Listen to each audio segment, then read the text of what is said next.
Pleno feriado, 7 de setembro. Começando aqui em pleno feriado, maravilha. Conceição e Gustavo, Viva Imóveis Ceará, Dona Nájila Ronce, sejam todos bem-vindos à nossa live sobre o livro do Gênesis. 32ª live, não significa que é o capítulo 32. Nós vamos ler, na verdade, o capítulo 40 hoje. Todos bem-vindos. Carol, parabéns, querida, por essa vidinha nova que vocês estão criando aí. Deus abençoe a vida desse príncipe. Alves, Laís, Selma, bom dia, bom dia. Gênesis capítulo 40. Deixa eu anotar aqui.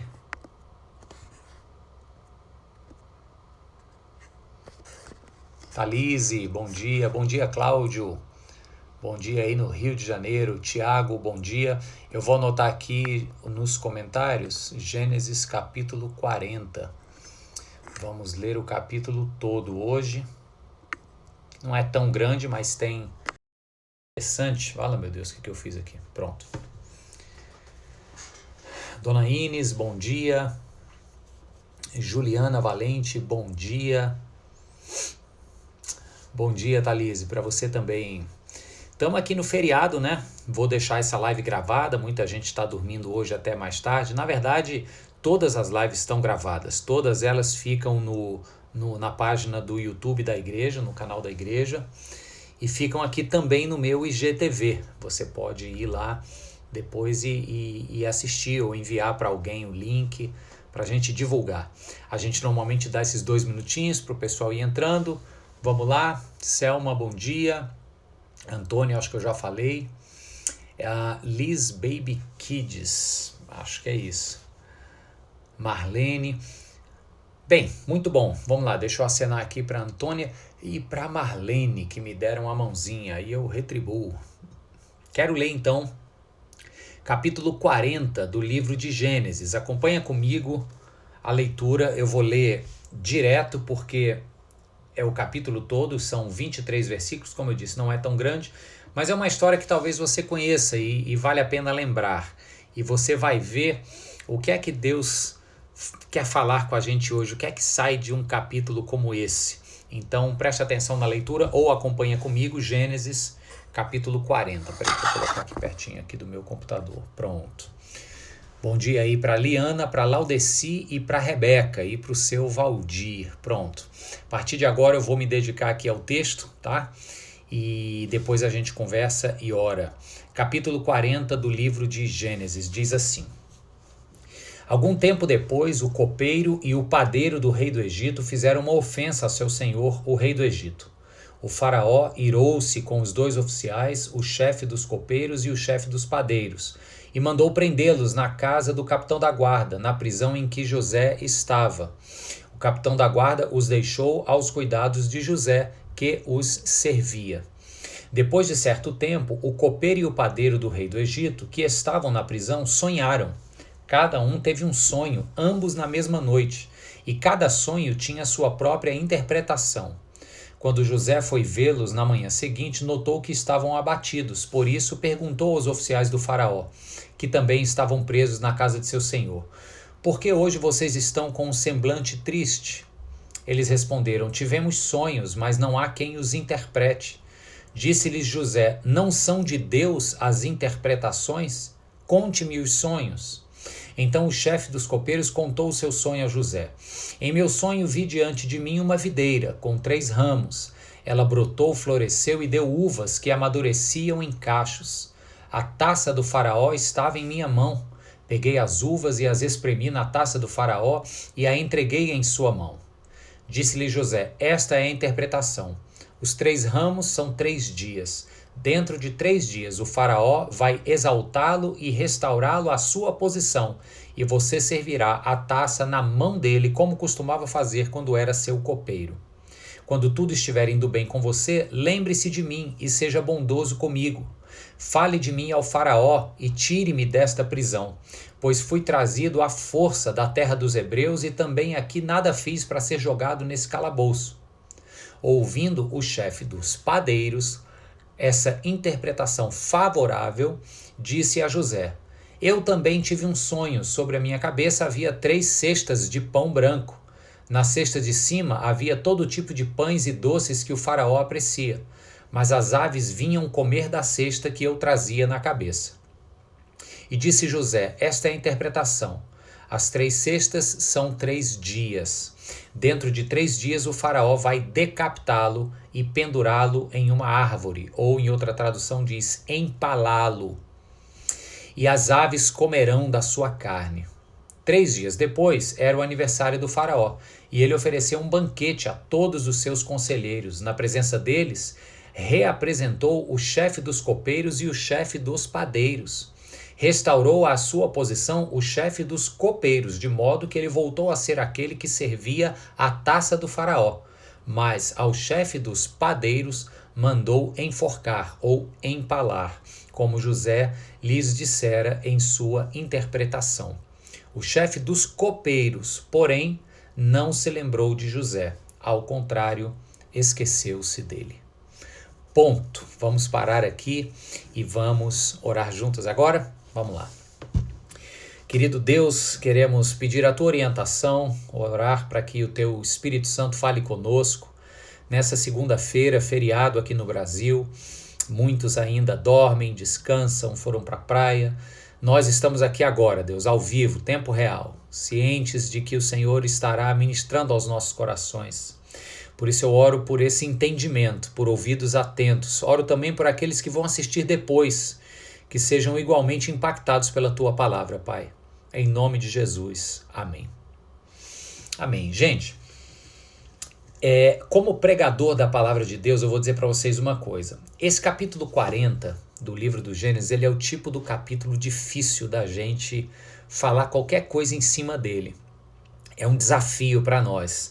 Porque se você vem pensando comigo aqui na trajetória de José, a gente vem acompanhando, né, já há algumas semanas a trajetória do José do Egito, que é uma das histórias mais bonitas, se não a mais bonita de todo o Antigo Testamento. Eu não me canso de dizer isso. Esse capítulo 40 aqui, ele é meio que um degrau indigesto, né? Ele é importante, você vai ver que por causa dessa fama de intérprete de sonhos é que o José, bem mais tarde, vai ser levado à presença do faraó para interpretar os sonhos do faraó. Está aqui no próximo capítulo que a gente vai ler quarta-feira, capítulo 41. Mas é um degrau meio indigesto, porque ele interpreta 2 sonhos de 2 oficiais do rei do Egito, um favorável, outro desfavorável, e a gente fica se perguntando assim, sim, o que é que Deus pode me dizer a partir de um texto desse? O que é que eu preciso ouvir a partir de uma leitura desses 23 versículos do capítulo 40? Então, como eu falei, esse aqui é um texto difícil da gente pregar qualquer coisa em cima, mas eu creio que tem uma mensagem subjacente aqui para a gente tirar como lição para as nossas vidas. Eu vou enfatizar uma única palavra que está nesse capítulo inteiro, que está aqui no verso 16. Depois que José interpreta o sonho do copeiro, só para você saber aqui, gente, quem está preso junto com José é o copeiro e o padeiro. O copeiro, lembra da palavra copo, tá? O copeiro é aquele que era responsável pelo vinho do rei. Por que na antiguidade tinha essa figura? Porque os reinos se sucediam muitas vezes na base de disputas de poder, com muitas tramas, com muitas planos malignos mesmo de usurpar o poder de quem estava no trono. Me faltou aqui a palavra, mas é aquela coisa de ser sagaz e de se aliar às pessoas chaves para destituir o governo e assumir outra pessoa. Então, era muito comum que oficiais do rei envenenassem o rei, para que outro pudesse assumir aquele reino. Então, era uma briga política muito desigual. Naquela época não tinha imunidade parlamentar, naquela época não tinha leis mais seguras, fronteiras diplomáticas, era na base da espada, do veneno. Então, o copeiro era uma figura muito importante na antiguidade, porque além de cuidar dos estoques de vinho, além de cuidar para que sempre houvesse bebida e comida também à disposição, fresca, pronta para ser servido, não tinha refrigeração na época, tudo tinha que ser feito e consumido. Então o copeiro ele tinha essa função de um mordomo, mas ele fazia algo que era importantíssimo. Ele bebia do vinho do rei antes de dar ao rei. Se algo tivesse contaminado, se tivesse envenenado, ele era, vamos dizer assim, o fusível de emergência ali. Se fosse dar alguma coisa errada, queimava o fusível, mas o sistema principal não queimava. Entende o que eu estou dizendo? Essa era a figura do copeiro, então é uma figura importante. O padeiro era igualmente importante, não para prevenir algum tipo de envenenamento, mas porque ele garantia que o item central e mais básico da cozinha e das mesas da antiguidade estivesse sempre sendo feito, sempre fresco, sempre com os melhores ingredientes. Esse era o padeiro. Então, de repente, o copeiro e o padeiro são presos. São duas figuras importantes. E a palavra que eu quero destacar aqui está no verso 16, é a palavra favorável. Porque diz aqui que o chefe dos padeiros ouviu a interpretação favorável que José fez ao sonho do copeiro. O copeiro e o padeiro tiveram ambos um sonho. Ambos os sonhos foram angustiantes, eles não tinham interpretação. José vem, diz que o Deus a quem ele serve é o Deus que dá esse discernimento, que se ele quiser nos faz entender ou ter a interpretação de sonhos, e aí o José vai e interpreta o sonho do copeiro. Tá importante você lembrar disso. E no sonho do copeiro, ele diz algo favorável. Ele diz que em 3 dias o faraó vai restituí-lo à sua posição de homem de confiança. Não é apenas voltar a ter o trabalho, não é apenas sair da prisão, mas é resgatar um status. Era o cara que tomava o vinho do rei. Era alguém em quem o rei confiava. Então foi uma palavra que José deu a ele extremamente favorável. Aí o padeiro, que também tinha tido um sonho, estava ouvindo a interpretação do primeiro sonho, e o verso 16 diz: ouvindo o chefe dos padeiros essa interpretação favorável, disse a José: eu também tive um sonho. Sobre minha cabeça tinha 3 cestas de pão, etc. e tal. Aí o José vai dar a interpretação do sonho do padeiro, mas, coitado. Enquanto a interpretação do sonho do copeiro, do chefe dos copeiros, foi favorável, a interpretação do sonho do chefe dos padeiros foi absurdamente desfavorável. Enquanto um seria restituído à sua função e ao seu status de homem de confiança do rei, o outro seria morto. Algumas traduções dizem que ele seria enforcado, outras que seria empalado. Você sabe o que é empalado? Pesquisa na internet depois para você ver, algo grotesco, comum como pena de morte cruel na antiguidade. Então, numa mesma história, nós temos 2 notícias e José é o emissor, é o emissário dessas 2 palavras, uma favorável e outra desfavorável.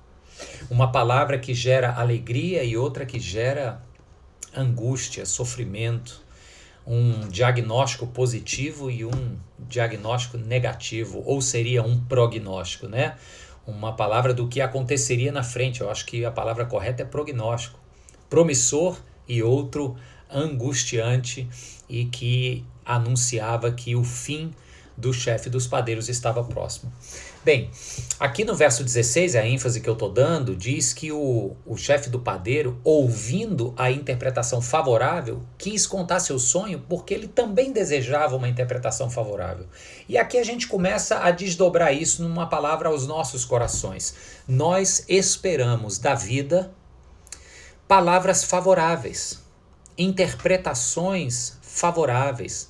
A gente espera sempre boas notícias, mas eu queria te convidar a fazer um exercício de criatividade, de abstração agora, e olhar para essa narrativa não mais como duas figuras distintas, o chefe dos copeiros e o chefe dos padeiros, mas colocar os dois em uma figura inteira, completa, chamada vida. Assim é a vida. Nós temos ora diagnósticos bons, ora diagnósticos ruins. Às vezes temos lições ou ensinamentos que nos fazem exaltar de alegria, outros que nos confrontam na parede, nos espremem no canto da parede, nos chamam a uma realidade, nos trazem uma angústia. A gente tem notícias boas aí no período pós-pandemia que a gente vive, mas também temos notícias ruins. 130 mil vidas ceifadas pela pandemia. Outras pessoas, são as notícias boas, se reinventaram e estão melhores do que antes. O que eu quero colocar para você é que da mesma forma que nesse calabouço onde José estava, ajudando o chefe da carceragem, neste calabouço criou-se um ambiente para notícias boas e notícias ruins. E é como se fosse um retrato da nossa própria jornada. Uma jornada onde teremos notícias favoráveis e notícias desfavoráveis, e assim é a vida. E falando de vida, o texto termina no verso 23 dizendo que o chefe dos copeiros, porém, não se lembrou de José. Ao contrário, esqueceu-se dele. Aqui é esse contexto de vida real, marcado pela ingratidão, pela indiferença, pelo esquecimento, pela retribuição de um bem com um mal, com uma indiferença. O José fez um bem ao chefe dos copeiros e pediu: lembre-se de mim quando você estiver com Faraó, fala para ele que eu estou aqui injustamente. Mas o chefe dos copeiros, que havia recebido a interpretação favorável de José, esqueceu do José. Gente, parece uma palavra dura, né, para começar a semana, mas pelo contrário, é uma palavra de esperança.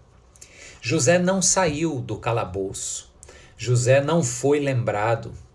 O chefe do padeiro não recebeu uma interpretação favorável. E assim é a vida. A gente nem sempre recebe aquilo que a gente quer. E aí? Vamos ficar num canto chorando, botando a culpa em quem? No governo, botando a culpa no outro que me ofendeu, que não trouxe a notícia que eu esperava, botando a culpa no presidente, botando a culpa em Deus. Sabe, eu digo que é uma palavra de esperança porque a esperança ela não parte de um ambiente imaginário e favorável. A esperança parte do chão da angústia, o chão da vida marcado pelo sofrimento, pelas más experiências. É a partir da dor que eu consigo olhar para além e continuar crendo e mantendo a minha fé num Deus que, ainda que todos se esqueçam de mim, ele jamais se esquece. José está nesse chão frio de dor, de indiferença, de rejeição, de ter sido esquecido não só pelos seus irmãos que o traíram, não só pela mulher de Potifar que colocou mentiras em seus lábios e disse que ele fez o que ele não fez, injustamente mandou para a prisão. José está amargando este chão de angústia e indiferença do chefe dos copeiros que não cumpriu com a sua palavra e não se lembrou dele, mas somente por causa dessa tristeza, deste chão frio e úmido, da rejeição em que José se encontra agora, é que ele pode manter viva uma esperança de que o Deus em quem ele cria haveria de lhe fazer justiça. E você conhece bem essa história, por isso que eu vou lhe falar agora não é nenhum spoiler, mas se você olhar para o texto, no verso seguinte a esse, em que nós vemos a declaração mais explícita da rejeição de José, como ele foi rejeitado também pelo copeiro, é o verso 23. O verso seguinte, que é o capítulo 41, verso 1, nós já temos o relato de como Deus haveria de se lembrar de José. Só que passaram 2 anos. Foram 2 anos, diz aqui o verso 1 do capítulo 41. Passados 2 anos, o faraó tem um sonho. Então você pensa assim, puxa, mas não é justo, José interpretou os sonhos do copeiro, do padeiro, e isso não foi capaz de tirá-lo daquela prisão, de fazer-lhe justiça. mas é porque o propósito de Deus não era através de sonho de copeiro nem de padeiro. O propósito de Deus era através de sonhos de Faraó, só que ele precisou esperar 2 anos. Enquanto a gente espera, a gente lida com essa realidade da vida que às vezes nos traz situações favoráveis e muitas outras vezes nos traz situações desfavoráveis. O copeiro e o padeiro são esses 2 símbolos para a gente, de como há uma oscilação, de como há uma onda alta, uma onda baixa, uma maré alta, uma maré baixa. Essa é a vida.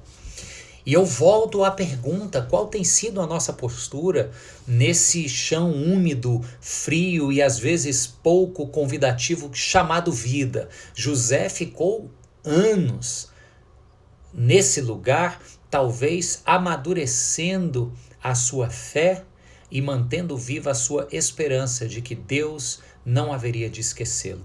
E assim acontece, e é o que a gente vai falar na quarta-feira agora, quando eu ler para vocês e com vocês o capítulo 41. Deus não se esqueceu de José. Portanto, se a sua vida está muito semelhante a esse contexto do calabouço aqui, onde você vê notícias boas e notícias ruins, pede para ser lembrado, crê que vai ser lembrado, mas na verdade se age com indiferença para com sua vida e você não é lembrado coisa nenhuma, coisas favoráveis e desfavoráveis acontecem, você se lembra que esta é a vida. E a vida não é fácil, mas mesmo não sendo fácil, o Senhor não nos desampara. O Deus em quem cremos é um Deus que está conosco neste piso frio e úmido, muitas vezes difícil e angustiante, chamado vida. Ele está conosco e na hora certa há de nos colocar com roupas novas, com barba feita, com banho tomado, diante de uma nova vida. É isso que a gente vai ler na quarta-feira agora, mas eu queria deixar esse preâmbulo, esse capítulo 40, eu disse que ele é um capítulo difícil de extrair alguma coisa, porque ele é um preâmbulo, ele é uma antessala do que a gente vai ver agora a partir do capítulo 41. Que Deus fale ao seu coração. Vamos orar juntos? Feche os seus olhos aí, eu quero orar com você agora. Santo Deus, Pai querido, nós somos como esse ambiente do calabouço do palácio de Potifar, um lugar com aparência fria, úmida, desfavorável, um lugar, ó Deus, que destila angústia, que tolhe as esperanças, um lugar que nos cega para o futuro, mas também é um lugar onde notícias boas acontecem. O copeiro do rei teve uma notícia boa e o próprio José vai ter uma notícia boa daqui a 2 anos. Mas Deus, nós muitas vezes nos enxergamos dentro desse lugar, ó Pai, quase que com os olhos cegados para um futuro promissor. A gente fica meio sem perspectiva, Deus, a gente fica meio decepcionado, se sentindo excluído, esquecido, como se o mundo e a vida estivessem agindo com indiferença para conosco. Mas Deus, eu oro em nome de Jesus, que da mesma forma que o José soube esperar, porque ele conhecia o Deus em quem cria, eu oro para que nós também tenhamos paciência dobrada, resiliência, que a nossa fé, ó Deus, seja de fato esta crença em ação, a crença em um Deus que age sempre na hora certa e que isso entre em ação trazendo paz, trazendo esperança aos nossos corações. Fala conosco, meu Deus, que a gente comece essa semana agora cheio dessa esperança, porque cremos num Deus que faz novas todas as coisas no teu tempo e do teu jeito. Nós oramos e nós agradecemos em nome de Jesus. Amém. Amém, pessoal? Maravilha. Quarta-feira agora, às 9h30 da manhã, capítulo 41 do livro de Gênesis. José vai interpretar os sonhos de Faraó e a partir desse capítulo tudo muda na história. Tudo muda na história. Bem, muita gente ainda mimindo, né? Feriado, 7 de setembro, gente que já saiu para passear. É bom. Eu quero dar os meus bons dias aqui. A dona Lucila, tudo bom, Lucila? Tenho orado por você e por sua família, minha irmã. Deus abençoe o Marcelo, a saúde dele, sua saúde. A Carol Coelho tá aí. A Insta Sávio, acho que é o Sávio, Deus abençoe Sávio. Gabi, Lena, tá aí a Lena e o Bacelar juntos. Ana Tereza, Deus abençoe a senhora. Regina Pessoa, minha arquiteta. Natália Santos, bom dia. Bom dia, Martinha. Quem mais? Dona Marlene, bom dia. Bom dia, Liana. Bom dia, Leonardo Franklin. Quanto tempo? Dona Anitta, bom dia.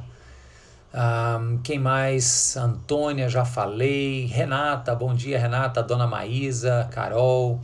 Abraão Bezerra, Deus te abençoe, queridão. Temos orado pela sua vida. Se você ainda estiver aí, Deus te abençoe. E é isso, gente. Lu, acho que eu peguei aqui no final, Lu. Acho que é isso mesmo. Lucemi, Deus abençoe você. Bom dia, Fábio, também. Deus te abençoe, querido. Bom te ver. É isso, gente. Bom dias dados. Deixa eu dar aqui um oi para a turma que saiu balançando aqui. Marília, Daniel e Thaís, lá dos Estados Unidos. Deus abençoe a todos.